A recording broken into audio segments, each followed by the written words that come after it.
Hello and welcome to Wednesday Bible Study, and I have to confess that I'm actually taping this on Tuesday afternoon, so I hope you voted today, and who knows when you watch this on Wednesday, who knows what's happening. I'm not necessarily looking forward to all of the to-do that might be ensuing over the next couple of days, but nonetheless, we still need to take a look at what God is saying to us through the Bible. And today we're going to take a look at the Old Testament text for this Sunday, which is from Amos chapter 5.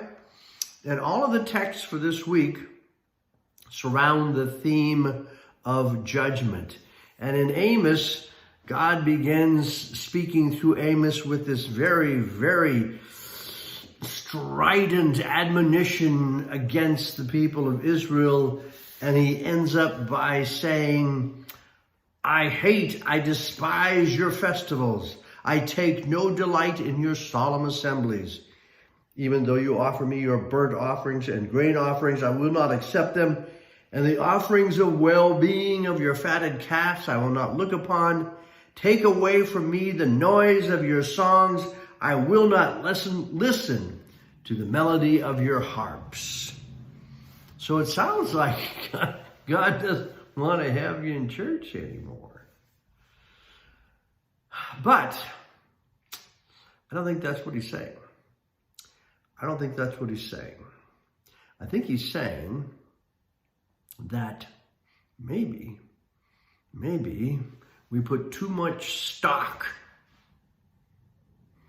in the surface trappings of our lives, whether they be religion or otherwise, and don't focus and concentrate enough on the reality of who we are and what's happening in the world day by day. And in the larger scheme of things of Judgment Day, call me a heretic, I think it's more important, and I think God really is speaking to us about the importance of not some day in the future when we're going to be called to task for all the things that we have done, but rather to focus on the day that we have and to reevaluate, to judge how we're living, how we're using this gift of life that God has given us. I think it's very interesting that the conclusion of this rant from God in Amos, if I can call it that, is this: let justice roll down like waters, and righteousness like an ever-flowing stream. Let justice roll down like waters, and righteousness like an ever-flowing stream. I don't know how many of you, by a show of hands, have been to the Civil Rights Memorial in Montgomery, Alabama. I've been there. It's just a few blocks from the Capitol. I don't know where it is in relation to the Baptist church in which Martin Luther King Jr. served. But it's really a cool monument. It's not very big or fancy, but it's done in black marble, very similar to the Vietnam Memorial in Washington, D.C.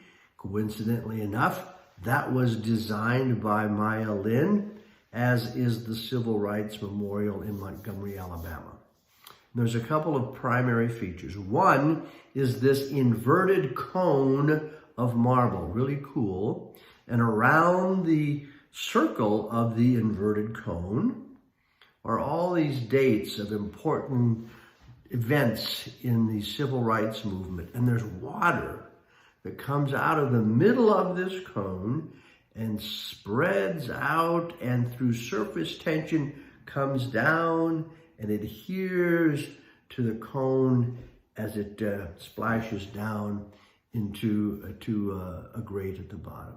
So it's really cool. The water comes out and just comes down. So you have all this water flowing, and then behind it is a big curved black marble wall with more water pouring over the top of it, and on it, it has this quote, this famous favorite quote of Dr. Martin Luther King, in which he says, "We will not be satisfied until justice rolls down like waters and righteousness like a mighty stream.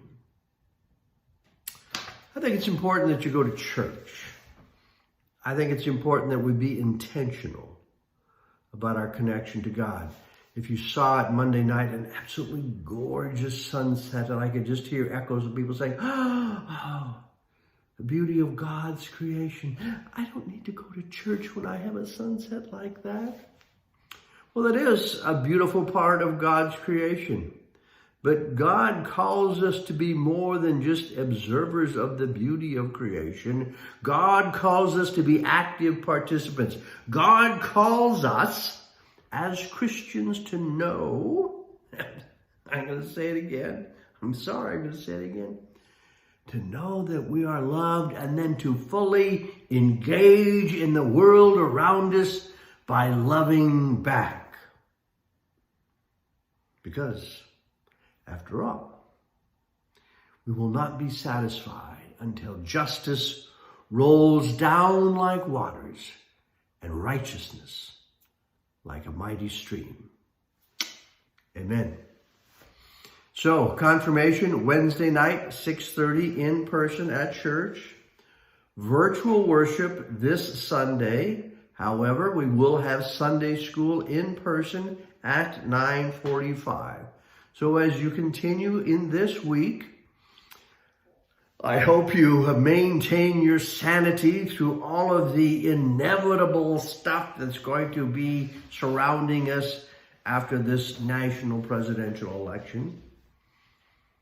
But as you do with the pandemic, do so with the election. Use your head. Use your head.